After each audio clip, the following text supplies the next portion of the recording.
¿Qué tal, amigos? ¿Cómo están? Buenas noches, bienvenidos una vez más a nuestro podcast Conversemos. Gracias por ese apoyo, gracias por seguir haciendo crecer la comunidad. Y hoy día, como habíamos anunciado, está con nosotros un amigo que hace algunos años lo conocimos en estas labores del periodismo, la comunicación, y ha sido muy grata su amistad porque es una persona que conoce varios temas. Ingeniero agrónomo de profesión, así que damos la bienvenida al ingeniero William Gallego. Ingeniero, ¿qué tal? ¿Cómo está? Muchas gracias. ¿Cómo le va? ¿Todo bien? Todo bien, David, felizmente. Bueno, nosotros lo conocimos a través de esa secuencia Crónicas Prosaicas. Recuerdo Sí, usted sí. que el programa que teníamos con Ramón Amaringo. Exacto. Hacía una columna interdiaria, me parece. Diario. Diaria. Sí. Y hablaba de todo ahí que usted. Hablaba de todo. Y comentando temas de actualidad, temas de las experiencias cotidianas, de lo que ocurre en el mundo, en el país, de manera globalizada. Ahora, ingeniero, usted es ingeniero agrónomo de profesión, obviamente. Creo que trabajó mucho tiempo en esa rama en específico para instituciones del Estado, me parece. A ver si nos cuenta un poquito. Bueno, sí, y yo trabajé mayormente en el Estado. Prácticamente mis casi 50 años de experiencia lo he cumplido en el Estado, en diferentes instituciones. Pero eso también fue para mí una maldición. ¿Ah, sí? ¿Por qué? Sí, ¿Qué ¿por qué? maldición? Porque yo ¿Suena estaba... fuerte, ah? A mí me habían invitado a hacer una maestría en mi universidad, en La Molina, de donde estoy egresado. Ah, ya, de la de Y, Lima. Sí, me habían invitado, incluso los mismos, el mismo decano me hizo la carta de solicitud de admisión, Ya. yo solamente lo firmé. Ajá. Y estuve estudiando ahí y había sido ya casi seleccionado para años después hacer un doctorado en los Estados Unidos, porque la universidad tenía convenio con la Universidad de Stanford, donde estudió Toledo, Sí, dicho sea de paso. claro, la Universidad de Carolina del Norte, donde estudió la mayoría, y otras Ya. 5 universidades más. Bueno, yo en unas vacaciones, yo trabajaba una bolsa de trabajo en la Universidad Agraria, yo hacía una bolsa de trabajo en suelos, estaba haciendo una maestría en suelos, pero un día vine a Tarapoto, supieron de mi llegada, yo pues ya me había grabado de agrónomo hace tiempo, Claro, ¿no? ya estaba. Claro. Y me invitaron de que si podía trabajar 2 meses no 2 meses, en agricultura en programa de titulación. Ya, sí. Yo dije, no, son 3 meses de vacaciones, bueno, trabajaré 2 meses y ahí pues Claro, se me busca. pagan chorros y me voy. Exacto. Y pagaban bien, ¿eh? De hecho, en tiempo fue. Al día siguiente que me llaman, ese tiempo no había celular, pero no, me llamaron claro, al celular. claro, a la diferente. cabeza. Ya había recién, casi se había inaugurado el teléfono. Los fijos, pero los puros Los fijos, ¿no? que se llamaba a la central, ahí te dicen, Claro, hay que comunícame. esperar, toda la cosa, Exacto. ¿no? Bueno, llegué, di mis datos, me conocían ahí la gente, porque con muchos estudiantes en el colegio, y mucha gente de Tarapoto, ¿no? Para abreviar, me dijeron, te quedas. Me quedé, a la semana salió mi resolución directoral de contratación, y me quedé hasta ahora. Ujú. Pero en esos tiempos no había gobiernos regionales todavía, ¿verdad? No, en esos tiempos todavía existía lo que se llama la Junta de Obras Públicas, Ay, ay, ay. que era a la vez un gobierno regional que prácticamente lo dirigían los prefectos regionales. Pero hablamos de la época del gobierno militar de repente o de Belaúnde. Estaba terminando el gobierno militar en 1980. 80, cuando ya se estaba por regresar la democracia. Claro. Ya, correcto. Efectivamente. Y ahí usted se quedó, ya no pudo Me volver. quedé cuando vieron de que no había asistido a mi matrícula en el periodo normal. Claro. Ordinario que se llama. El periodo ordinario, Sí. exactamente. Me llamaron a mi casa, como me informaba con ellos, me coordinaba con ellos, y para hacer la matrícula extemporánea. Y allá me fui. Y me quedé. Imagínese, ¿no? Come cosas así. Pues, Sí, ¿no? me quedé en la oportunidad de hacer mi maestría.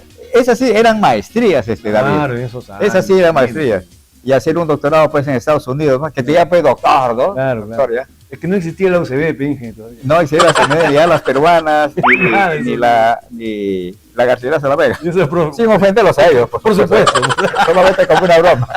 Elegante, Ligue, toda la vida. Ahora, esos detalles hicieron que usted ya, digamos, eche raíces acá en ese sentido, por lo menos académicamente, ¿no? Ya empezó ya a forjarse allá acá en la... Bueno, yo soy tarapotino. No, me refiero a que ya no regresó es así, Ya no. lo que cuenta, pues, ¿no? La solicitud. Ya que tocas el tema, David, estando 2 años en agricultura, se va un grupo de profesionales al Ministerio de Agricultura a decirme que tengo un espacio en el Banco Agrario. Claro, el famoso Banco Agrario. En esa época, pues, trabajar en un banco, Ah, claro. cualquiera no trabajaba. Sí, claro. Estaba en un mar de dudas, ¿no? Si dejo el área que estaba haciendo, porque estaba trabajando justamente en el área de clasificación de tierras con fines de titulación de tierras. Que era un poco lo que usted estaba... Claro, ¿no? estaba pues en mi salsa, Claro. estaba en mi cancha, porque yo manejaba el estereoscopio para ver las fotos tridimensionales, Claro, las fotos restituidas que nos daba la Fuerza Aérea para definir la topografía de las áreas. Todo eso manejaba, ¿no? Exacto. La gente recién va a saber. Bueno, converso con mi señora, mis padres me dicen, hijo, no te puedes perder el banco. En el banco vas a vivir nomás de los viáticos y tu suelo no lo vas a tocar. Me fui al banco al día siguiente de la invitación y le dije si me podían esperar 3 meses. ¿Todavía con él? Mira, Gallego, me dice, te hemos invitado porque sabemos quién eres. Qué elegancia, ¿no? Qué satisfacción personal, ¿no? Claro. Yo he tenido toda mi vida, David. O de esa parte, que mis enemigos que están por ahí, que me están viendo, sufran un poco. Les saludo. Bueno, y no, me dice, necesitamos urgente al profesional. Ya. Comienzas el lunes. Mira, El lunes 18 de enero de 1982. Fui a Agricultura, hice mi carta de permiso, me aceptaron al toque y me quedé hasta que lo desactivó Fujimori. Claro, hasta que llegó Fujimori. Exacto. David, yo tengo el privilegio, posiblemente no soy el único, ¿no? Así como tú me invitas a tu programa, Sí. y te agradezco bastante porque hablamos de temas importantes, todos los trabajos que yo he tenido en mi vida profesional, toditos han sido invitados. Me sacaron de mi casa o me llamaron. Mira, se venía a buscar, como que... Nunca he presentado mi currículo de compañía. Claro, como concursado, una cuestión así. Claro. Ya. Pero también he pasado momentos de, caramba, difíciles. Claro, de todo. Pues. Pucha, bravo. Te voy a decir, confesar, es la primera vez que voy a hacer una confesión. A veces no tenía ni para comer David. Yo he pasado esos momentos bravos, ¿ah? Todo el mundo le da, la cabeza está arriba, está abajo. Claro, y la gente que yo ayudé, que les he resaltado, cuando quise hablar con ellos, con muchos de ellos, no voy a decir el nombre, una vez me fui desesperado, me fui caminando de Conavi, pucha, sin un centavo, sin poderme tomar ni siquiera una Sport Cola, que en esa época estaba de moda, Sport Cola, de doña Marina Aguilar. Exacto. Saludos, doña Marina. Era rica, dicho sea de paso, ¿ah? La gaseosita, la Sport Cola. Sí. Claro, a mí me gustaba. Refrescante, sí. Lo tomaba no porque era la más barata, sino porque era sabrosa. Claro, se disfrutaba el sabor amazónico. Usted, de repente, dije, disculpe un paréntesis ahí, ¿alguna vez ha probado la gaseosa colombiana? Que es la colombiana, obviamente de Colombia, ¿nunca la probó? No. Es bien parecida a la Sport Cola. Parecida. Una vez fue, me quedé impresionado. Sport Cola, total, no. Es bien igualita. Creo que ellos han copiado eso. Increíble, ¿no? Pero bueno, dije, continúe contándonos. Bueno, a una persona al que yo le ayudé, una barbaridad, me fui, ni siquiera a pedir de trabajo, sino a presentarle un proyecto para que desarrolle, pues, fortalezca su institución que estaba yendo estaba desacreditado al 100%. No te voy a decir el nombre, pero tú te imaginas. Una sugerencia académica, no importante. Y me paguen pues 200 soles. Una cuestión, ¿no? Claro, porque en esos tiempos difíciles que te hablé, para mí 20 soles era como tener 8,000 soles. Por decir, bueno, que me acepten pedir miedo pensando, sudando, la calle. Que me dé siquiera 20 soles, con 20 soles ya voy a comer 5 días. Por lo menos, claro, por lo menos, salvamos. Yo pasé por esos momentos terribles. Quise hablar, no me quiso atender, supliqué que me atienda. Esa oficina quedaba en la calle Gregorio Delgado, para que te imagines. Esa entidad. Me dice, media hora después que a la señorita le supliqué que me diera un espacio para hablar con este señor, que no es de Tarapoto. La señorita salió y me dice, señor Gallegos, antes me decían ingeniero Gallegos, qué cosita quiere, qué gaseosa le gusta, qué sándwich prefiere, así me refiero cuando era gerente del Fondearo. Sí. Ese día fue una atención con una frialdad y una distancia total. Yo lo sentía, claro, eso se siente. Cualquiera lo siente, creo que no he sido el único. Y me dice la señorita, ya te me decía ingeniero Gallegos, qué gusto de tenerlo por acá. Me dice, señor Gallegos, el presidente del directorio me comunica que le diga a usted, si usted quiere hablar con él, porque él está muy ocupado, presente una carta por escrito. ¿Qué tal? Eso me indignó. Claro, cualquiera, imagínese, ¿no? Pero terminamos este punto. Lo terminamos ahí. A otro tema. ¿Para qué vamos a seguir ahondando ahí? Sí.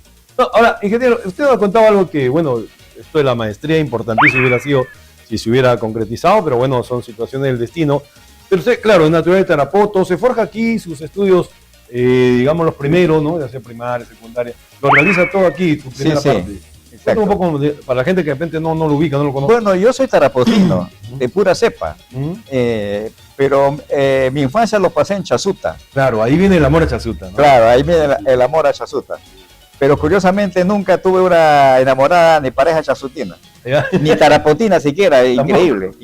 O sea, su esposa no es de Tarapoto. ¿Cómo? Su esposa no es de Tarapoto. De Lima. De Lima. Mi señora fue de Lima porque ya falleció, ¿sabes? Pues sí. Ajá. Bueno, de ahí, yo como a mí me gustaban las letras, leía bastante, como mi papá también leía bastante. Tengo un tío, Víctor Hugo Arevalo, que leía bastante también.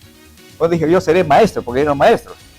Crecí con la visión de que iba a ser maestro. Claro, estaba influenciado un poco por eso. Claro, irme a la Normal, o de repente irme a la Universidad de la Amazonía Peruana, la UNAP, porque era la más cercana a nosotros. ¿Sí? No, en Iquitos. La Iquitos, perfecto. Ya dije, bueno, llegaré ahí, pues era mi horizonte, ¿no? Cuando un día mi papá y mi mamá me dicen, no, tú tienes que ir a La Molina, pero primero tienes que ir al agropecuario, al Instituto Nacional de acá, de la banda. Exacto. Claro. Y me fui, me interné, me dieron una beca de enseñanza y de alimentación. Estuve 5 años comiendo gratis del Estado. Yo siempre he vivido del Estado, en todo caso. Ahora, y que usted ha gozado esa parte cuando habla del agropecuario, que había el convenio con los canadienses o todavía? No, los canadienses vienen después cuando entra Velasco Alvarado. En el gobierno militar. Y a los institutos agropecuarios los convierten en ESEP, Escuela Superior de Educación, algo por ahí, ¿no? Claro. Pero un día regresé a dar una charla en el tecnológico y sentí una nostalgia, ver pues las mismas aulas, la misma... El tiempo se ha detenido ahí en algunos espacios, como se hubiera detenido, ¿no? Uno siente una especie de nostalgia, aunque un filósofo dijo que la nostalgia ya no es como era antes, ¿no? Bueno, pero siempre la nostalgia vuelve. Claro. Ahora, Inge, usted en esa parte, digamos, su familia de la época, cuando ya usted muchachito, iba a ver cómo va el lado universitario, apuntaron bien a La Molina, que tengo entendido en el Perú es una de las instituciones de educación superior universitaria, obviamente, más importante en ciencias agrarias, ¿no? Sí. Y ahí salen varios especialistas. Sí. Todos los agrónomos de los años 60, toditos eran molineros.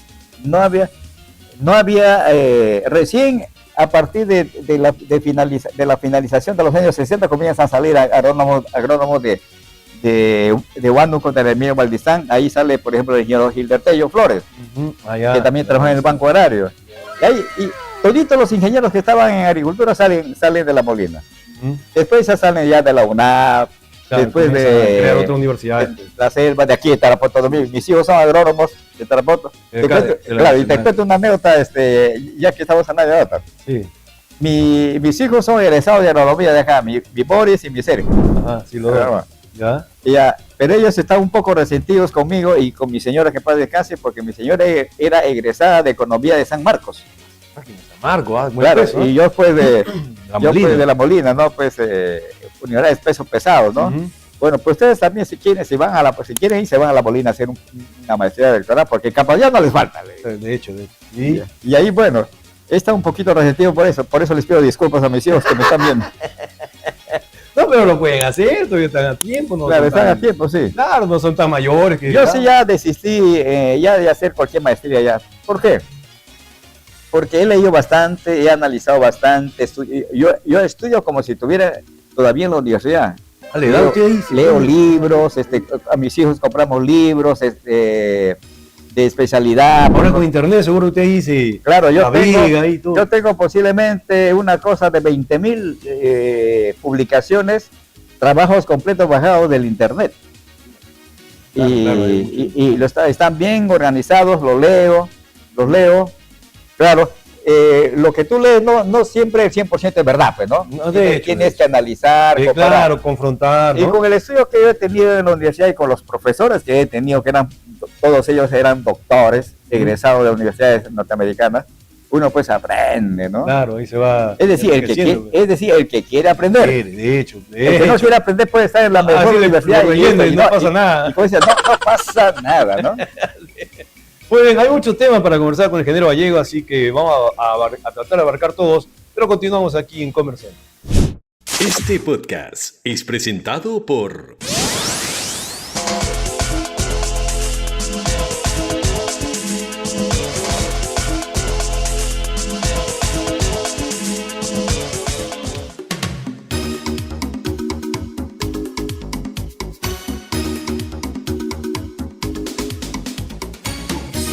Muy bien, continuamos entonces en nuestro espacio de este podcast Conversemos. Yo estaba con la visita gratísima del ingeniero William Gallegos. Ingeniero, usted, tengo entendido, por ahí me han soplado, conoce, por ejemplo, mucho esto del tema de cómo se trazó, se construyó la marginal de la selva, ¿no? Nosotros con don Paco Rivero logramos incursionar al hijo de John Sandy, que creo que fue el que diseñó él con su caballo, llegó hasta los tiempos de Belaúnde, hasta Lima, el Palacio de Gobierno, a plantear todo este tema. Pero cuéntenos, ¿qué más se sabe de ese hecho histórico importante para la selva, sobre todo? Bueno, hay un antecedente de los años 60, ¿no? El Ministerio de Agricultura, con la cooperación internacional, realizó un estudio el año de 1960. Mira, aquí me tocas el tema, ¿no? Justamente el otro día lo estaba viendo esto. Sí. Para ver la posibilidad, repito, para ver la posibilidad de que en los años 60 era posible, viable y prioritario construir una carretera de acceso a la costa. Ya, casi se hace ya un estudio un poquito ya serio, formal, porque tú debes estar informado, John, desde comienzo del siglo, desde 1909, si no me equivoco, ya habían ideas, planes para construir una carretera que venga de la costa norte, pase por Moyobamba, por Tarapoto y después a Yurimaguas. Ya incluso se habían constituido brigadas de estudios de trabajo preliminares, ¿no? De exploración. Claro, pero aquí hay un tema importante, lo vas a salir de su pregunta que un ratito, de que jamás se diseñó un plan de carretera que pase por Balsapuerto. Allá, perfecto. Nunca hubo. No, ni nunca los hubo. orígenes de Ni siquiera nada. La propuesta que vuelve a salir en los años 30, que vuelve a tocarse el tema, ¿no? Y después con el senador Víctor Manuel Arévalo, que también se toca el tema, ¿no? Bueno. ¿Familia suya, dije? ¿O no? Sí, era primo hermano de mi abuelito materno, Rodolfo Arévalo García. Somos parientes. Ya pariente un poco lejano, pero con mi abuelito sí pues eran pues prácticamente primero, segundo, tercer grado, legítimo, ¿no? Perfecto. Tanto que mi abuelito cuando viajaba a Lima le visitaba en su despacho del Congreso de la República. En esos tiempos los políticos eran pues políticos, ¿no? Claro, otra cosa, ¿no? Sí, pues. ¿Y entonces dije qué pasó? Bueno, llegó Belaúnde y en su primer gobierno. En su primer gobierno.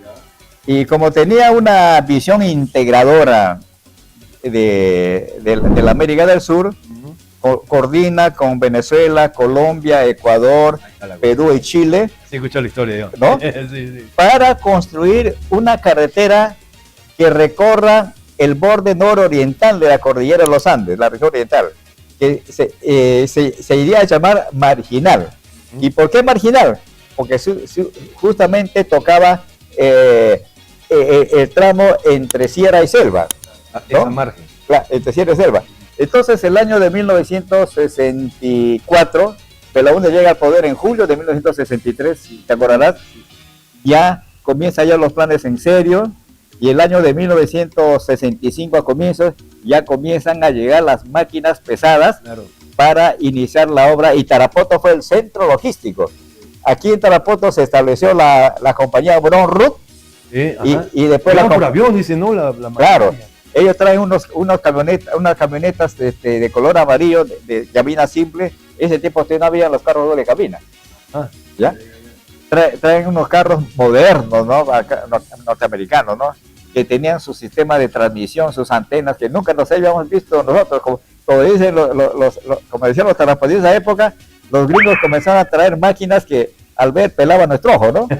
Como decían ellos, ¿no? no, me impresiona, pues, Impresiona, ¿no? Claro, claro. Y había unas tremendas máquinas que eran las máquinas que iban a ser las chancadoras de piedras. Para, para chancar las rocas, para justamente Material agregado. material agregado para las pistas, ¿no? Para esas carreteras que se llamaban, creo que carreteras de tercera categoría, si mal no recuerdo, ¿no? Porque las trochitas eran pues las... Claro, hay que recordar que ahí todavía no se iba a hacer el asfalto, sino el trazo. No, exacto. Eran carreteras que se llaman afirmadas. Eso es. Afirmadas de tal manera, con los agregados que tú dices, Claro, exacto. de tal manera que se evite el encharcamiento de las carreteras. Por eso, pues, cuando se habilita la marginal, ya no había problema con las lluvias, ¿no? Claro, ahora, ¿y dónde empieza la marginal? ¿Dónde termina la marginal? Bueno, la marginal comienza en el sector Nieva. ¿Por Bagua? En Nieva, que está en Amazonas. Claro. Y- ¿De Bagua más allá, pues? ¿Ah? ¿De Bagua más allá? Claro, Ya. en Nieva, y recorre pues todo este tramo de Moyobamba, Tarapoto, Juanjuy, Tingo María, Juy, Tocacha, Tingo María. De ahí iba a pasar a Bolivia, Va a continuar. hasta Bolivia iba a continuar. Pero esa parte no se continuó porque tú sabes, vino el golpe de Estado Claro, ya. el 3 de octubre de 1968 y se frustró todo, ¿no? Claro, o sea, quiere decir que cuando se enlaza la costa es que había que crear una carretera que va de Chiclayo a Corral Quemado y ahí donde se une a la marginal, ¿no? Claro. Ese ya fue otro proyecto complementario. Ah, correcto. Porque la marginal no era para unir la costa, No, sino para unir los centros de producción más importantes de dinámica social y de toda la económica más región grande, selva. que era de Ceja de Selva, Perfecto. porque era una carretera de Ceja de Selva. Claro, esa era la idea primigenia, Claro, ¿no? la idea primigenia era hacer una carretera de Ceja de Selva. Después ya vendrían las carreteras de penetración, Penetración. pero ya estaba construida la carretera Yurimaguas, ¿sabes? Por si acaso. De Por Tarapoto eso, y Limahuac. claro, por eso de la Claro. carretera Yurimaguas, por ahí llegan las máquinas pesadas Sí. que vinieron a ubicarse en Tarapoto esa época, ¿no? Ingeniero, y en esa época demoraron un promedio de cuánto tiempo más o menos ya habilitarla, ¿no? Bueno, yo ya estaba en Lima cuando ya prácticamente se culmina la carretera, la marginal, ¿no? En una primera etapa, creo que llegó hasta La Morada, si no me equivoco. Ah. La Morada era un sector famosísimo, Belaúnde iba cada rato a La Morada, ¿no? A La Morada, porque eran unos centros pues, de colonización. Ese tiempo así se se manejaba llama, bastante el sí, concepto pues. de colonización, ¿no? Claro, claro. Porque la selva todavía era una Claro. selva donde había orangutanes, monos, culebras, todo. Claro, había distintos, efectivamente. Una imagen distorsionada de cómo éramos, ¿no? Claro, y aparte, las poblaciones eran mucho menos habitadas, ¿no? Los lugares. ¿no? Claro, Habían ciudades que inclusive que ahora existen que ahí no había. No había, pues. Se han formado, pues, centros poblados, pues, pucha.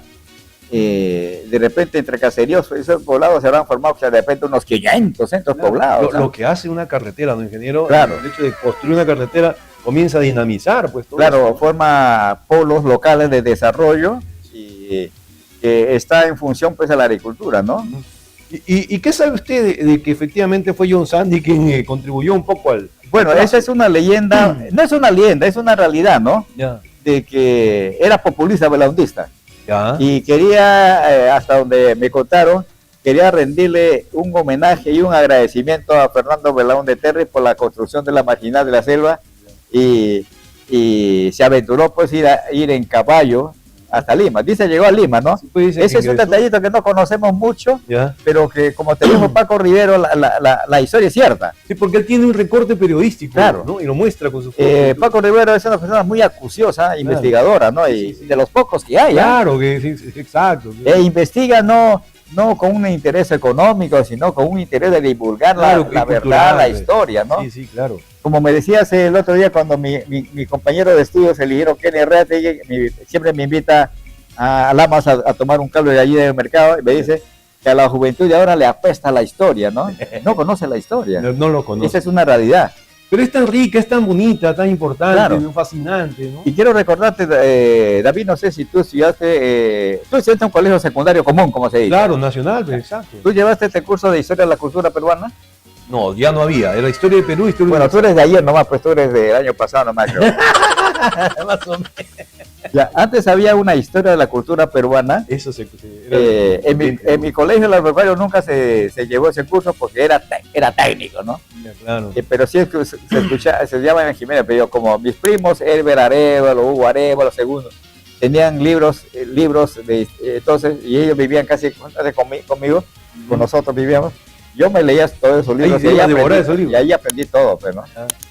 Nadie me enseñó, sino yo por propia curiosidad. Ahora, ingeniero, por ejemplo, fue Toledo ya tiempos más recientes quien le cambia el nombre marginal, pone Fernando Belaúnde en honor a Fernando, ¿no? En verdad, muy justo. Claro, por eso, por ahí va.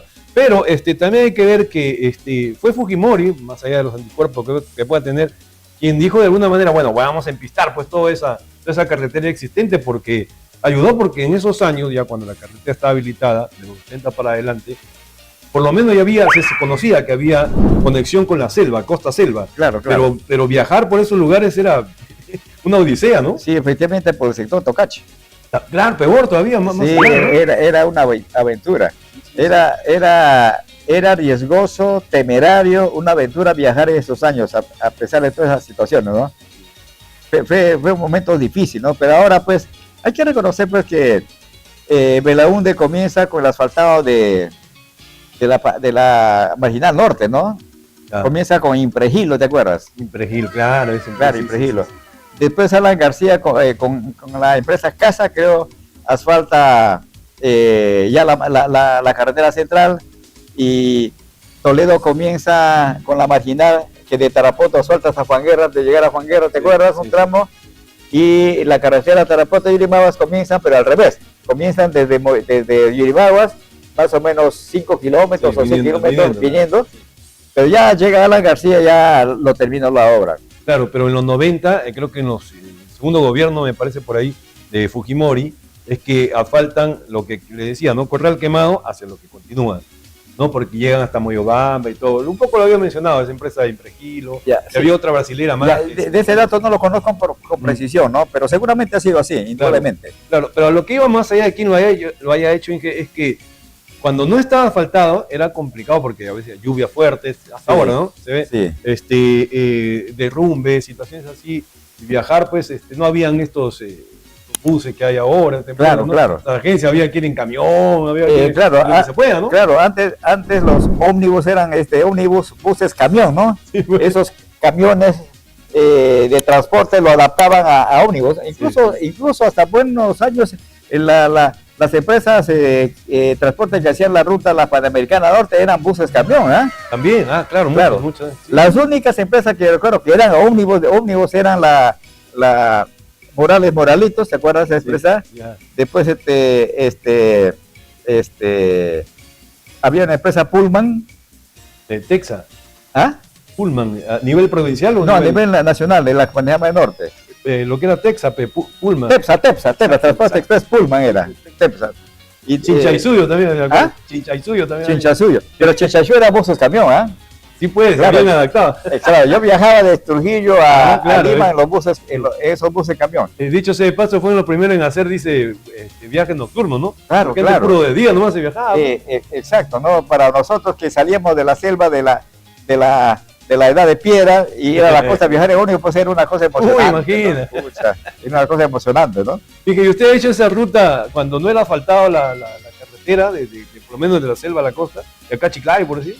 Yo comienzo a viajar ya cuando estaba asfaltado ya. Ya de los 90 para ya cuando la civilización había llegado. Prácticamente. Era una cosa impresionante. Ahora, en medio de esto, un poco para que nos cuente Tarapoto en esos años, vamos a ubicarnos por ahí. Por ejemplo, el aeropuerto no estaba donde está ahora. No he entendido, usted conoce eso, que el aeropuerto estaba más o menos por la concha acústica, algo así. Hay por ahí unos pequeños edificios, ¿no? Sí. Yo todavía recuerdo mis imágenes de infancia porque yo debe ser muchachito, claro. La calle principal de Tarapoto era lo que la calle El Jirón Comercio, que ahora se llama Jirón San Martín. Esa es la que va a dar a la plaza. Claro, la que da. Ya. Los chaucheros pues venían, los que cargaban, venían con refrigeradoras, por ese tiempo pues traían pues en los aviones, ¿no? Refrigeradoras, muebles, ese tiempo pues la gente de sociedad, no había todavía los radios transistores, ¿no? La radio todavía no se había transistorizado ni tropicalizado. Eran tubos. Esos grandazos. Claro. Sí. El pituco tarapotín en esa época, los Arévalos, tenía esa radio. Los Vázquez, los del Águila, los Reati, ¿no?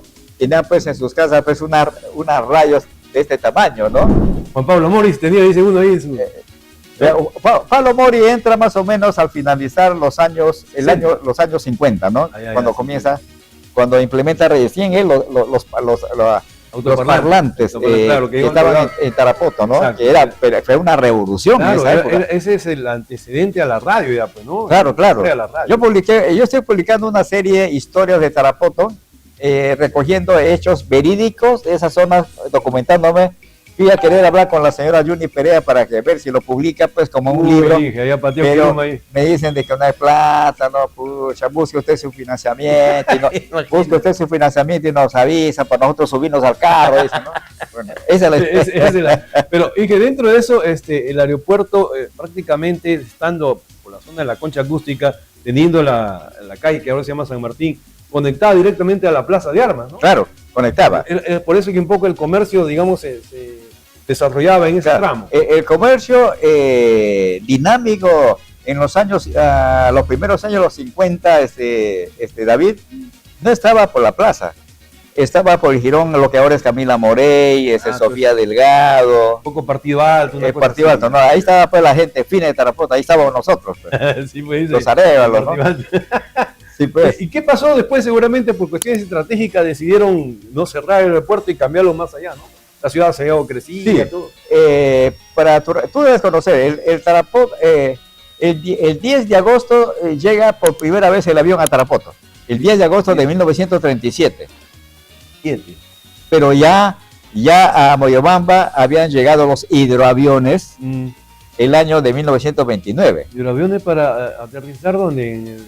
Bueno, los hidroaviones, el primer hidroavión, los primeros que llegaron aterrizaban en el puerto Tabisco de Moyobamba. Ajá, ahora sí. Claro.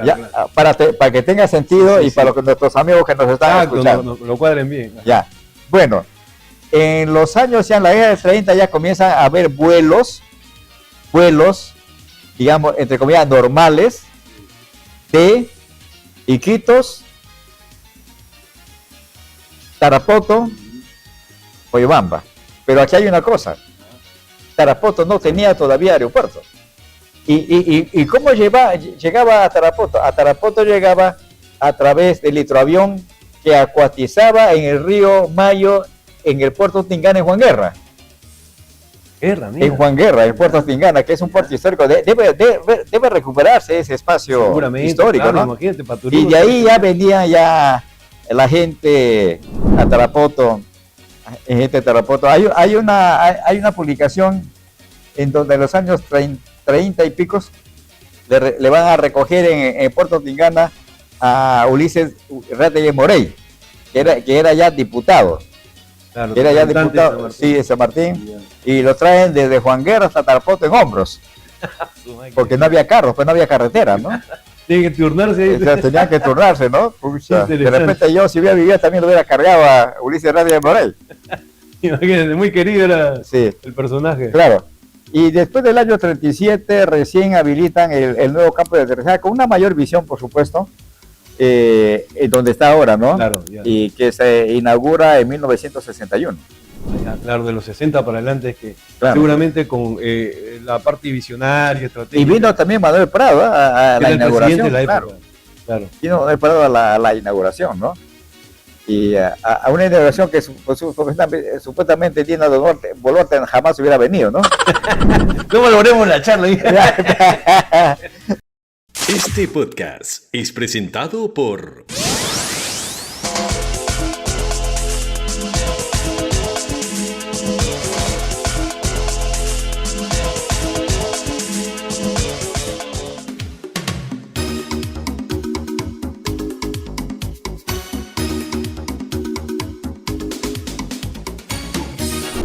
Hoy continuamos en una deliciosa charla con el ingeniero William Gallegos. La verdad es que es impresionante conocer tantas historias, tantas ricas. Decía que el tiempo nos va a quedar corto, pero vamos a tratar de avanzar. Y que aquí me dieron un dato, antes de hablar de los balseos en sí. Pero usted siempre ha estado pues, muy ligado a Chasuta. Y por acá dice usted, conoce mucho de la filmación de una película, La ira de Dios, con Kalus Kinski. Cuéntenos de ese detalle. A ver. Bueno, eso fue en la década de los 70, pues. Entra ya, 70. No estuve presente en el momento de la filmación, pero hay muchos datos. Tarapoto fue un centro pues, de la ocasión, ¿no? Pero básicamente fueron los malos pasos. Ajá. Los malos pasos de Chile, por donde vamos a pasar la siguiente semana. Nuevamente nosotros para reeditar los viajes que antes hacían pues, los marañones, Pedro de Ursúa, López de Aguirre, por ahí, ¿no? Como tú conoces, lo conocen nuestros televidentes que nos están viendo y escuchando. Bueno, vinieron pues el famoso director Herzog, ¿no? Herzog, que antes había hecho una película en Madre de Dios, Fitzcarraldo, y con Klaus Kinski, pues, ¿no? El alemán, que tiene una hijita que también es actriz, una famosa actriz guapa, ¿no? Guapísima ella también, ¿no? Aunque su padre no era muy guapo, pero la hija le salió guapa, ¿no? Dice que las cosas hermosas salen de las cosas feas. Sí, y eso parece ser cierto, ¿eh? Eso parece ser la realidad, ¿no? Yo sé que mis hijos salieron guapos. Boris, ¿no? Esta perra de Boris, ¿no? Por eso, de mi hijo Sergio y mis nietos que ni hablar, ¿verdad? Ahí se mejora la situación. Ya, se mejoró la raza, como dicen. Bueno, entonces... sin embargo, hay unas anécdotas bien llamativas, curiosas que me contaban, ¿no? Respecto a la presencia de esta famosa actriz mexicana que falleció hace poco, Elena Rojo. Ah, Elena Rojo, ya. Elena Rojo vino a Chasuta. Ya. Sí, vino a Chasuta, estuvo ahí. Ha habido buena acogida, ¿no? Sí. Es una película interesante. ¿De qué más o menos trataba la película? ¿Cómo? ¿De qué más o menos trataba la película? Trataba de la expedición de López de Aguirre. Costó una película de aventura, ¿no? Claro, una película de aventura, ¿no?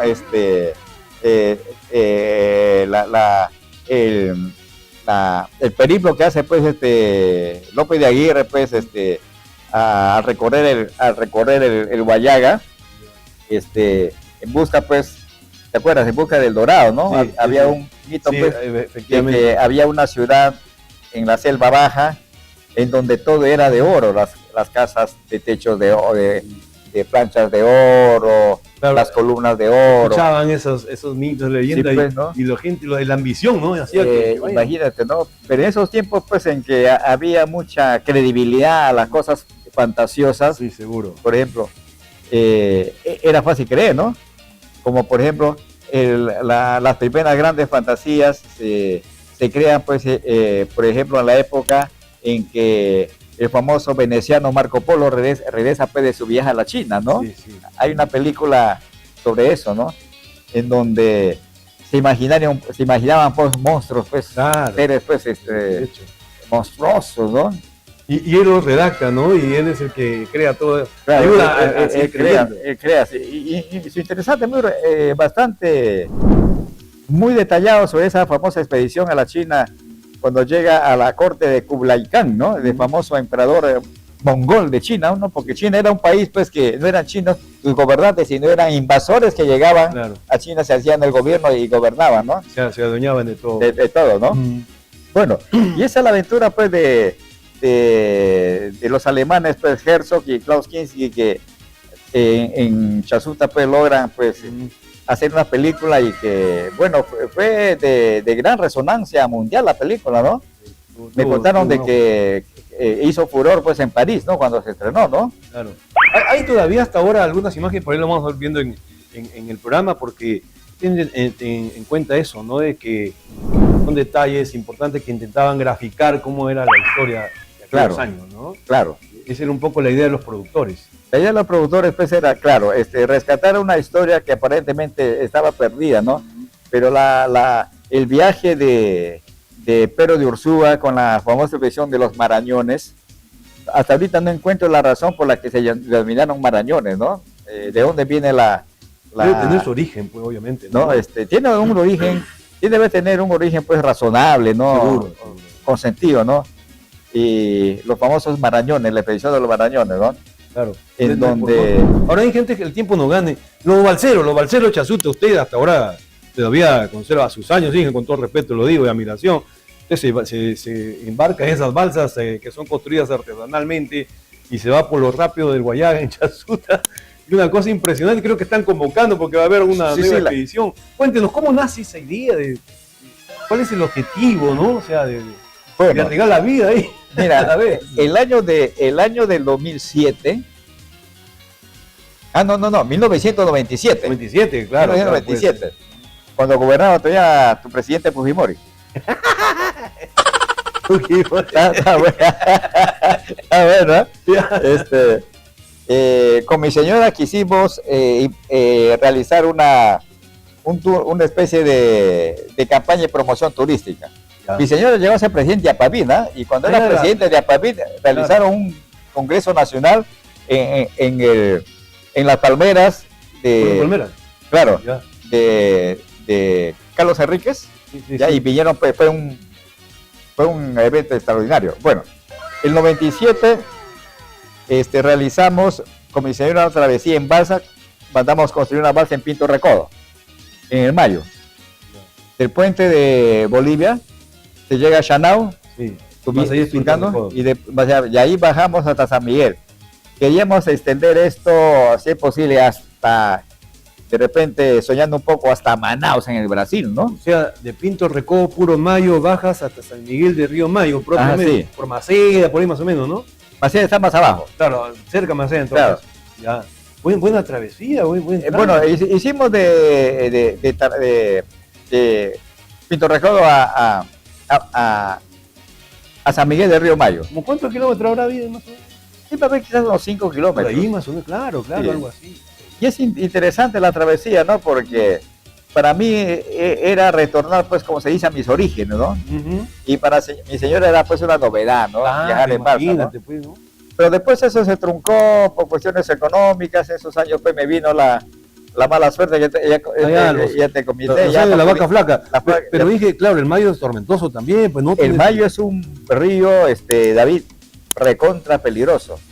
Por eso mi admiración a los balseros del Mayo, que bajaban del Mayo llevando ganado, algodón, maíz. Claro, llevaban ganado hasta Iquitos. Imagínate viajar por el Mayo, que es el modo de transporte. Hasta que no navegues por el río Mayo, David, no te das cuenta que es un río peligroso. Y ese peligro permanente que existe en el río Mayo, que no te da tiempo de descanso como te da el Guayaga, ¿no? Claro. Claro, porque tiene su bonanza en un momento, ¿no? Claro. Sí. Te da pues, una especie de grandiosidad al balsero del río Mayo, ¿no? Que hay que rescatar la memoria de todos esos balseros. Claro, hay muchos y de repente... Muchísimo, ¿no? Pero hay que rescatar por lo menos a los que más se han destacado, ¿no? Claro, mucha destreza para hacer eso. Claro. Ahora dije, cuéntenos, usted cuando se ponen esas balsas que son artesanales, un material prácticamente casi, digámosle, hasta aborigen, ¿no? Bastante antiguo. Ahí no hay pues un timón propiamente, no hay como un barco, una lancha, una cosa así, ¿no? No hay un motor, es pura fuerza del agua, ¿no? Es fuerza del agua, pero los balseros pues han hecho algo extraordinario, ¿no? Han incorporado a la balsa lo que llama el remo de tiro, ¿no? Yeah. El remo de tiro, que es un palo, es una sola unidad. El remo para mover el agua, yeah. y un palo largo pues para que se sustenta como una palanca en una chumacera. Recordemos la famosa ley de Arquímedes, de la palanca, ¿no? Exacto. Con eso, a ambos lados de la cabecera de la balsa, con eso se dirige la balsa, los remeros. Como para abrir surco un poco. Para abrir surco, para abrir tocha, como se dice, ¿no? Para guiarse. Y eso es algo extraordinario, ¿no? Porque direccionando el manejo de la orientación de la remada, tú haces avanzar a la balsa, o le haces dar vuelta, ¿no? Es algo extraordinario, ¿no? Pero ahí se ve, ¿no? Las imágenes que se cogen ahí fuerte de un lado, ¿no? Y empieza el griterío, la adrenalina. Sí. El griterío comienza, tiene su sentido el griterío. Porque no es por gusto. No es por las puras. Ya. El griterío es un momento de desesperación, de riesgo, de peligro. No, todos tienen que gritar ahí. Claro, claro. Y nosotros, el director del BOGA de la travesía, Claro, tiene que tener a alguien. ya, le damos la autoridad para que él diga por dónde vamos a ir, por dónde vamos a pasar, al lado de qué escollo vamos a pasar y esas cosas, ¿no? Todo eso. Pero llega un momento, pues, David, en que todos perdemos el control. Me imagino, claro. Ya no hay director ¿Un de... promedio de cuántas personas van ahí? ¿Más de 10? Esta vez vamos a ir 22. ¡Ah, su madre! 22. Y hay muchas personas que están haciendo cola. Sí, pues, sí. Y van a irse, se van a embarcar siempre y cuando veamos que la balsa va a tener soporte, ¿no? Claro, tiene que haber. Ahora, esto lo programan con anticipación. ¿Parten del propio Chazuta, parten? No, de Chapaja. De Chapaja. Y van hacia Chazuta, claro, la bajada. ¿El tramo cuánto dura más o menos? Mira, el trayecto de Chapaja a Chazuta dura 4 horas netas, si el río está crecido. 4 horas ahí en la balsa. En la balsa. Ya. Y de día siempre, obviamente, ¿no? De día. Ya. De día. Pero hay muchas personas que viajaron de noche por necesidad. Eran ya pues más valientes que nosotros juntos, ¿no? ¿Usted se refiere a los años en que los balseros transportaban y todo eso? Claro. De noche está que locazo, ¿no? Sí. De noche se viaja Tiene que haber luna llena. por la selva baja ya. Yo siempre que hace ese viaje, pero también viajamos de Chazuta a Yurimaguas de noche. Nosotros cuando hacemos esos viajes ahora y desde siempre, viajamos de noche. No te imaginas, David, la emoción, la exaltación. Es viajar en balsa de noche con una luna llena. Eso, bueno. Llena, ¿no? ¿A qué paisaje se deben divisar, no? Una cosa el silencio absoluto, que solamente escuchas el rodamiento de los cascajos del río, no, nada más. A lo lejos a veces escuchas el rugido de un otorongo, el cantar de una lechuza. Es algo emocionante, ¿no? Impresionante. Y a mucha gente les invitaron, no, eso no es para mí, dicen, ¿no? Claro, no saben lo que se pierde. Ahora, Inge, esto, contaba la vez pasada que lo entrevistamos un poquito, pero cuéntanos más.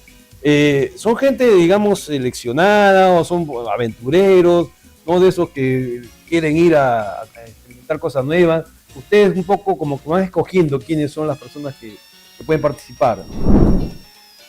No sé si la expresión adecuada, David, es escoger, ¿no? No sé. Ya. Pero yo me he dado cuenta durante estos casi 10 años que estamos en estos avatares, en estas aventuras, es una especie de selección natural. Bacán. ¿A qué me refiero? Se incorporan los que tienen visión, los que tienen sed de aventura, los que quieren salir de la rutina y quieren también mucho recuperar cómo fue la historia de nuestros padres, nuestros abuelos, que se criaron, forjaron sus economías a base del algodón, del maíz, del barbasco, del tabaco, del ganado, todo, a través de estos viajes, ¿no? Recordarás que de Tingo María la gente traía cerveza, traía arroz, no se producía arroz en esa época, arroz, los fideos, la cervecita que nos gusta a todos, todo venía por río. Cierto que dice que yo escuché esto, Inge, si usted lo conoce, en Tingo del Sapo era uno de los puertos principales de la época, cuando era todo río. Allá, Tingo de Zaposoa, claro, ¿por qué? Porque era un centro de confluencia por el río Zaposoa, con el río Guayaga. Ajá, allá. El río Guayaga, todos esos lugares estratégicos. Y históricamente, es el centro, el lugar de donde la segunda salida, alternancia, que hace Lope de Aguirre con Pérez de Ursúa, cuando hacen la famosa expedición en 1559. Exacto, ahí está. Ojo, estamos hablando del siglo XVI, ya. Exacto, sí. De ayer nomás, prácticamente, ¿no? No, pero ahí está, sí. que ve. Hay un libro que me prestó el doctor Herberú Arévalo, por el camino del Dorado, escrito por un venezolano, Arturo Pietri, que describe de una manera detallada, asombrosa y novelada la historia de ese viaje desde Moyobamba, que salen los marañones, se internan por la selva, ojo que no llegan a Lamas, sino llegan directamente a Zaposoa. A Zaposoa. Era un pueblito que estaba en formación, ¿no? Claro, en esa época, ¿no? Y de ahí parte, pues, ¿no? De ahí parte, ¿no? Interesante es esta historia. No, sí, eso claro, yo me acuerdo. Dije, ahora, volviendo un poco a los balseros, el viaje que ustedes realizan, ahora lo hacen con fines un poco a los aventureros, pintorescos, si se quiere, histórico también, ¿no? Para volver a reconectarse con esa parte. Pero ¿es una sola vuelta que hacen o hacen varias vueltas en un día, por ejemplo? No, una sola vuelta. Pero me gustó tu palabra pintoresco. ¿Así? Porque tiene algo de pintoresco, porque es algo de pintura, de panorama, eso es, ¿no? Se mezcla ahí los paisajes. Me gustó el término, te felicito, ¿eh? Ahora, Inge, dentro de eso, en los rápidos, ahí empieza la emoción, ¿no? Sí. Yo sí, te voy a confesar, yo no me considero cobarde ni medroso, ¿no? Pero yo siempre le he tenido miedo, más que al chumía, que son las olas, y al vaquero, que son las olas, al mativuelo.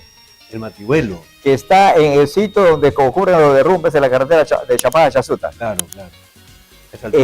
Ahí se forman unos remolinos que de la orilla no se ve, ¿no? Pero entra a ese sectorcito de la Muyuna donde están los remolinos para que veas la cosa que es seria. Y es cierto que cuando se caen esos remolinos está ahí horas, ahí está. Bueno, puedes estar. San Muyuna, mira, creo lo llaman. El año de 1972 con Hugo Arévalo, Garazatúa, ¿le conoces a Hugo? Claro, le sigue. Con Chor Flores Garazatúa, nuestro primo, que salimos de una tarde de Chapaja. Yo venía de vacaciones de los veranos en el año 70, ¿no? Salimos, no encontramos balsa en Chapaja, esperamos que llegue una balsa de Juanjuy que venía con cargamento de Juanjuy, compramos la balsa, un barato esa época, ¿no? Pero de toda la mañana nos habíamos dedicado a tomar trago corto. Y nos embarcamos borrachos en la balsa. Abrigadito ya. Pero había chasutinos. Ya. Y ahí conocí el verdadero peligro del mativuelo. Sí, la balsa entró a los remolinos. Y no exagero nadita que el remolino parece como se encolarizara por violar su lugar. Por llegar ahí. Por llegar ahí y se abre el remolino, lo que llama olla. Y en círculo, ¿no? Pero se abre en círculo, circulando. Girando. Créame, le tragó a media balsa. Hay una centrífuga ahí, los dos a la vez. Sí. Es centrífuga y después se convierte en centrípeta. Claro, por eso digo, los dos se confluyen. ¿no? Sí. Pues, exacto. Mira, los bogas chasutinos que estaban en la chumacera, no le saca la fuerza del remolino. ¿Por qué? Porque la chumacera, damos cuenta, a la balsa lo tragó media balsa. Los bogas desaparecieron. Wow. Desaparecieron. Y nosotros nos subimos a la cola de la balsa que quedó arriba. La balsa quedó así. Un titanio se paró ahí. Sí, es increíble. Claro, el que no ha visto eso, va a decir, este papito está exagerando. Yo les quiero ver ahí, Ahí se ve lo bueno. Sí. Ahora, pero cuando usted, antes que nos gane el tiempo, ustedes cuando van en esta travesía, los que van dirigiendo y todo, tratan un poco de esquivar esas partes, ¿no? Supongo, ¿no? No, es que no se puede esquivar. Entonces se van a lo que salga. Claro, vamos a lo que salga. Por eso en una entrevista dije yo, cuando el chasutino o las personas que iban a Chazuta de siglos pasados, incluso hasta ahora, no tienes garantizado que vas a llegar. Claro. Parece algo estrambótico y fuerte decir, no estás seguro llegar. Y ya es un logro. Es un logro. Por eso cuando uno ya pasa el mal paso, pucha, llega un tipo de emoción, cantamos el himno nacional, ¿no? Claro, ahí ya te suelta, ya no. Aunque dicho pasa ahora, pues la fuerza de los rápidos ha bajado, ¿no? Ya no es como antes. Pero el mativuelo sí sigue siendo fuerte. Sí, por eso mi temor Claro. Yo a veces hasta pensaba no embarcarme recién pasando el Mativuelo en la balsa, ¿no? Pero me embarco siempre, porque no hay otra alternativa. ¿Cuánto tiempo ya viene en este trajín, Inge, de balsero, de pasar todo esto? Bueno, desde el 2017. Allá ya tiene tiempo. Hemos hecho 2 viajes por el río Mayo. Hemos incorporado amigos puñumbuquinos que ya también forman parte de la expedición. Está viniendo un escritor de Lima, que es de Moyomamba, Werner Bartra Silva, creo que se apellida. Íbamos a salir a las 7 de la mañana el día sábado, pero le vamos a esperar y vamos a partir a partir. ¿Esta vez cuándo van? ¿Cómo? ¿Esta vez cuándo están programando? El sábado 28. 28. Perfecto. Este mes, ¿no? Este mes. Junio. Invitamos a estar presente. Claro, claro. Es que cuando usted se hace todo travesía, su familia por ahí, no, alguien se opone, dicen algo. Bueno, se opusieron al principio, ¿no? Ya. Pero nos dicen, pues como saben, pues que somos aventureros, por algo se habían casado con nosotros, porque somos aventureros, han de tener cuidado. Y hay que tener cuidado. Los malos pasos se pasan amarrados con una correa a través de la balsa, sí, por el riesgo de que la ola te saque de la balsa. La única manera que te puedan, pasando el río, jalar. Pero si la ola te sale de la balsa, tú tienes que salir nadando en la corriente, pero amarrado, y recién cuando pasa el mar, se pasa, los rápidos te pueden jalar, porque recién van a poder hacerlo. Ojalá que ese trajín no se ahoguen, pues. Uno no se ahoga. Todo eso hay que pasar. Pero nunca ha pasado nada así fuerte. Con los otros balseros, no sé, pero hay muchos chasutinos a lo largo de ceras que se han ahogado ahí. Claro. Porque también la balsa corre el riesgo de voltearse, ¿eh? Sí, seguro. De voltearse. Muchas veces la balsa se voltea. No, la cimeña prácticamente vuela, ¿no? Se soleva, se pone por todos los lados, es una cosa impresionante, ¿no? Claro, un balanceo para todos los sentidos. La diferencia con el mar te lleva hacia un lado, ¿no? Sí, el oleaje, pero aquí te lleva por todos lados, pues se zamaquea, ¿no? Es bonito, ¿no? Estar ahí. Una lavadora ahí. Sí, una lavadora Samsung.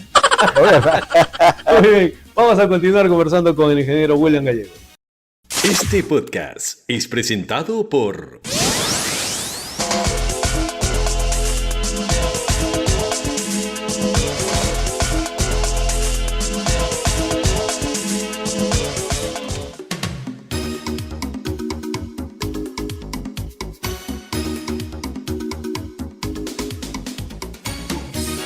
Bien, estamos en este podcast realmente importante, conversando con el ingeniero William Gallego. La verdad es que vamos a tener otra parte, porque nos han quedado muchos temas en el tintero, pero vamos a tratar de avanzar. Inge, hablando esto de las balsas, usted es un balsero ya reconocido. El 28 se inicia nuevamente. De su familia, usted no ha querido llevar de repente a hijos, por ahí, algún familiar, a los nietos, a los sobrinos, los primos. Bueno, en esta expedición están varios primos hermanos, ¿ah? Allá, claro. Bueno, pero esos son como ustedes, pues, recontra ya aventureros, ¿no? Claro. Pero en cuanto a mis hijos, pues, alguna vez les sugerí, pero se hicieron los locos, no me dijeron nada, ¿no? No lo quieren acompañar. Claro, ellos también son aventureros, ¿no? Pero para que pasen esto, pues, voy a tener que darle de tomar mi uña, pues, un té para que me sigan. De aventura, le gusta. No, pero ellos también son aventureros, ¿no? Les gusta, ¿no? Pero no se animan todavía a hacer esa travesía. De repente a Boris creo que es el que le puede seguir, ¿ah? De repente Boris, al ser el mayor, da la iniciativa, y Sergio también, pero Sergio sí me ha acompañado, ¿ah? ¿Sí? Ah, sí. Se me acompañó, no en balsa, sino se ha ido a despedirme allá en Chapaja, después se fue en su moto a esperarnos también en Chapaja. Qué emocionante es Pero cuando están llegando ya. Ya llegando, ¿no? Ver la balsa. Se escucha, ya viene la balsa, se escucha de la playa, ¿no? Ahí están los balseros, ahí viene la balsa, pucha. En la playa se remolina la gente, qué emocionante. Claro, pucha, ¿no? Es un privilegio. ¿Y generalmente entre qué horas a qué horas se parte y se llega? Bueno, como te decía, se llega en 4 horas bien, si es que no tenemos algún retraso en la Muyuna. Claro. La vez pasada un poco casi se frustra porque antes de Mativuelo se rompieron los remos de la balsa de tiro. También pasa eso. Y ahí sí nos asustamos. Ahí la verdad nos asustamos todos, ¿ah? Porque ya al no haber remo de tiro, ya pues la balsa se da sin control, ya no puedes hacer nada. Puro, ya. Si la corriente te lleva a una roca, pucha, ya está pegado. Como nos pasó últimamente pues en en Cuyumbuqui, ¿no? Pero dije, cuando se hace esos viajes, supongo que por ahí dan parte a, no sé, a los bomberos, algún grupo de rescate. No. Por si acaso, nada. Esa es un poco nuestra irresponsabilidad, ¿no? Que no, la verdad que no hemos pensado en eso, ¿ah? Si se van así nomás. Porque quizás, por la definición de la tradición, porque antes viajamos en base a como una cosa natural, ¿no? Y verdad, nunca hemos dado parte a nadie, ¿no? Pucha, de verdad, ¿eh? Buena idea. Claro, Sí, por sí, si acaso, sí. ¿no? Una cosa. Como yo lo voy a pasar este podcast al grupo de los balseros, Allá. pero sí de algo que estamos olvidando, ¿no? Que nos pasó la travesía de diciembre del año pasado. Hay que averiguar si todos saben nadar. Ah, también, claro, porque se supone que deben saber, porque imagínate uno que no Sí, sepa ahí. sí. Porque hemos analizado, después de esa experiencia difícil que hemos tenido, porque nadie viaja, no hemos viajado todavía con una autorización de liberar de responsabilidad a los organizadores, ¿no? Supongamos alguien se ahoga. Claro, ¿a quién le va a echar la ¿A culpa? quién le echan? A los organizadores, Claro, ¿no? tiene que haber un consentimiento y Claro, todo. va a decir los matineros, esto es irresponsables. Siempre nos falta, ¿no? No falta, sí. Bueno, sí, dije, sí, el tiempo nos da, no vamos a llegar al bloque de las preguntas, hay un grupo de preguntas. Hay preguntas de todo, preguntas malcriadas, preguntas filosóficas, preguntas obstinadas. En Ahorita, ¿Sí? arrancamos aquí la Sin Filtro.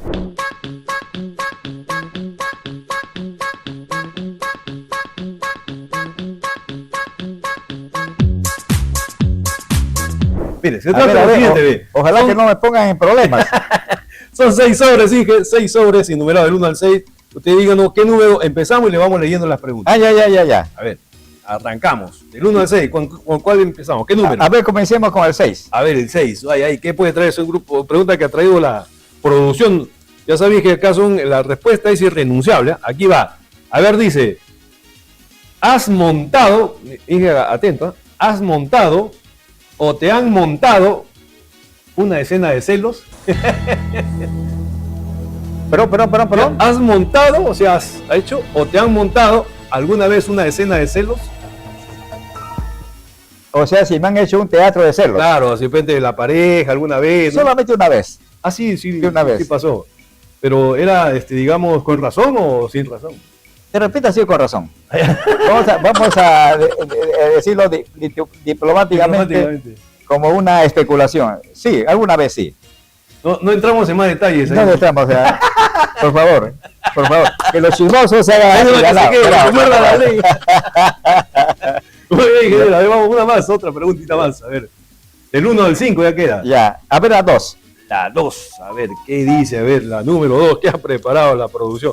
A ver, dice, ¿qué es lo que todavía no has logrado en la vida? Una preguntita. Queda ahí pendiente, que está ¿Quién luchando. lo he logrado? Bueno, siempre con mi señora quisimos ir a Europa. Ah, cruzar el charco, como le dicen. Sí, sí. No se ha podido todavía. No, ya no lo va a hacer porque ya no Claro, está mi ahí, señora. pero usted de repente todavía. Pero conozco Europa, sí, por la geografía, por la cultura, Claro, ¿no? claro. Siempre hemos querido ir con mi señora a Grecia, a Atenas, a la isla de Escorpios, Ah, donde vivió alguna vez, una isla que compró el famoso magnate naviero Aristóteles Onassis, ¿te acuerdas? Y después Escocia, Glasgow y Edimburgo, y sobre todo en Francia recorrer el valle del río Loira, donde están los castillos medievales. Ah.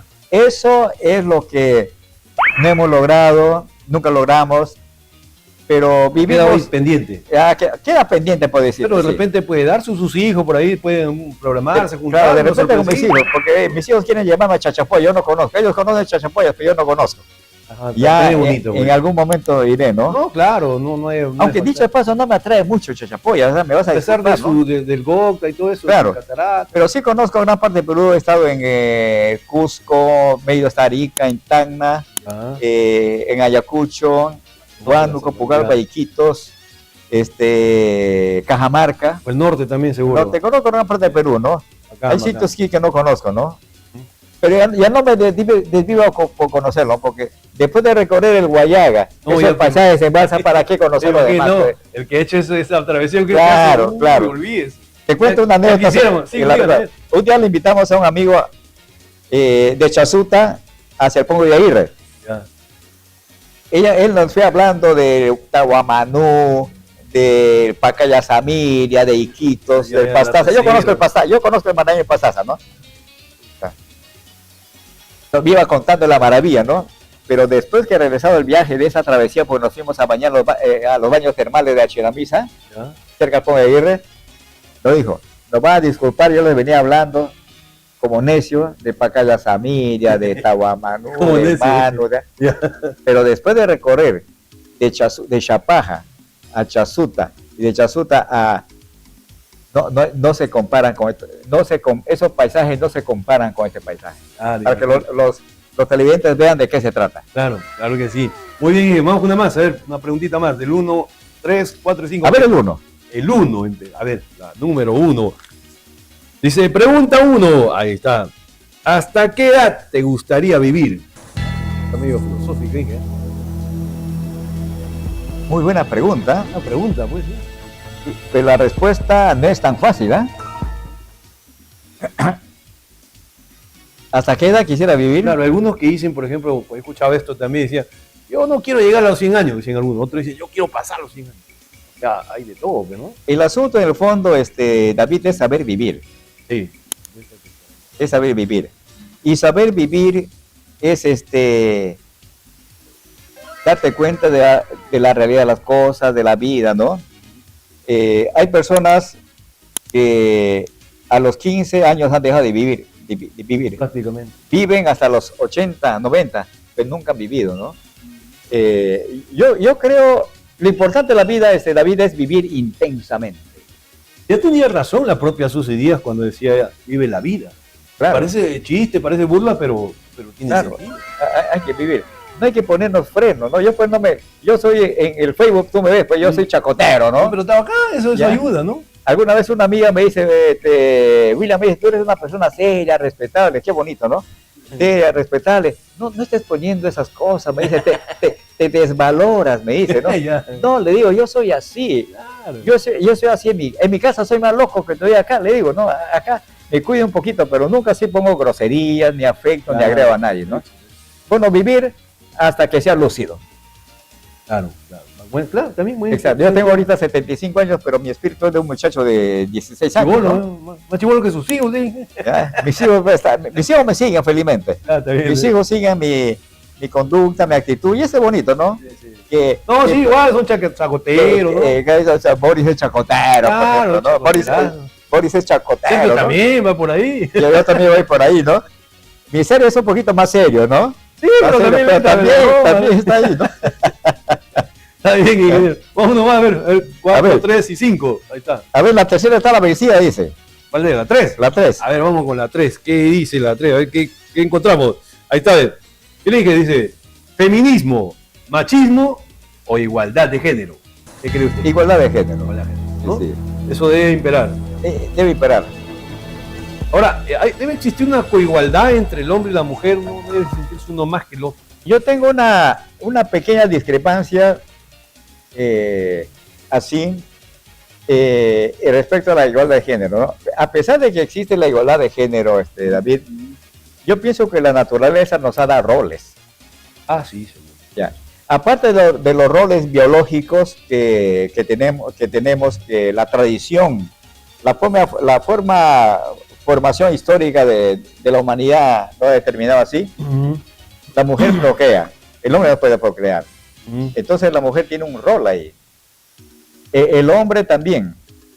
Yo creo que a partir de eso vino la diferenciación de los roles ejercidos, de que si la mujer procrea, ¿no?, da a luz un nuevo ser, una nueva vida, el hombre debe asistir a eso. Por eso el hombre debe darle a la mujer, ¿no?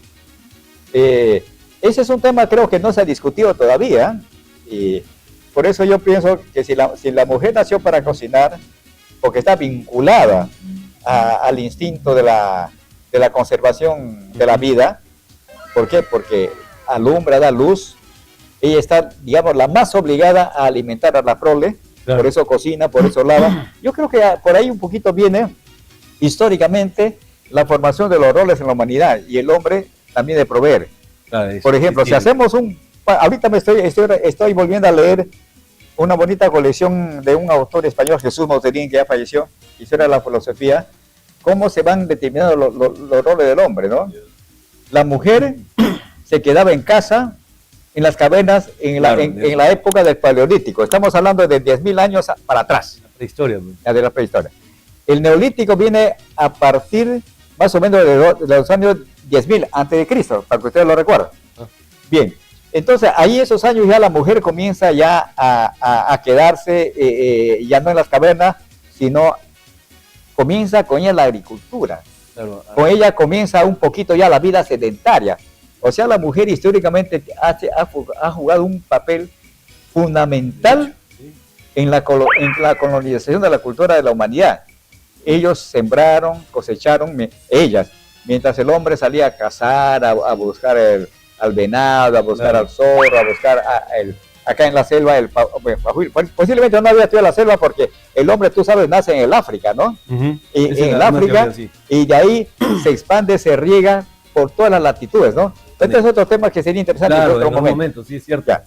Pero tiene mucho sentido porque ahí se puede explicar un poco esto, creo que se fundamenta en todo caso, que la mujer no iba a estar todo el tiempo esperando que regresara su hombre, su varón. Claro. ¿No? Tenía que hacer algo durante todo ese intervalo de tiempo. Es un poco la faena de... Claro, es la época, bueno, yo como agrónomo lo sé, ¿no?